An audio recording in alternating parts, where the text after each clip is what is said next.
अक्कलकोट तालुक्यातील मैंदर्गी येथे कौटुंबिक छळाला कंटाळून एका विवाहितेने आपल्या 2 वर्षांच्या चिमुकल्यासह विहिरीत उडी घेत आत्महत्या केल्याची हृदयद्रावक घटना घडली. मंगळवारी दुपारी 12च्या सुमारास ही घटना उघडकीस आली. या प्रकरणी मृत महिलेच्या आईच्या फिर्यादीवरून सासरच्या 7 जणांविरोधात अक्कलकोट दक्षिण पोलीस ठाण्यात गुन्हा दाखल करण्यात आला आहे.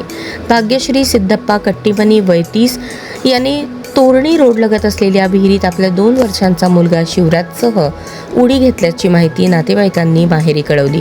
घटनेची माहिती मिळताच भाग्यश्रीची आई कल्लव्वा बसप्पा पुजारी राहणार भोसगा पुजारी अफजलपूर जिल्हा कलबुर्गी कर्नाटक या नातेवाईकांसह घटनास्थळी दाखल झाल्या. गावकरी आणि पोलिसांच्या मदतीने विहिरीतून प्रथम 2 वर्षीय शिवराजचा मृतदेह बाहेर काढण्यात आला. त्याला तातडीने अक्कलकोट ग्रामीण रुग्णालयात नेण्यात आले, मात्र डॉक्टरांनी तपासणीनंतर त्याला मृत घोषित केले. त्यानंतर सुरू असलेल्या शोध मोहिमेदरम्यान भाग्यश्रीचा मृतदेह विहिरीवरील पाण्यात तरंगताना आढळून आला. पोलिसांनी मृतदेह बाहेर काढून ग्रामीण रुग्णालयात पाठवला. तिथेही वैद्यकीय अधिकाऱ्यांनी मृत घोषित केले. मृत भाग्यश्री यांच्या आईने दिलेल्या जबाबात मुलीचा सासरच्या मंडळींकडून वारंवार मानसिक शारीरिक छळ होत असल्याचा आरोप केला.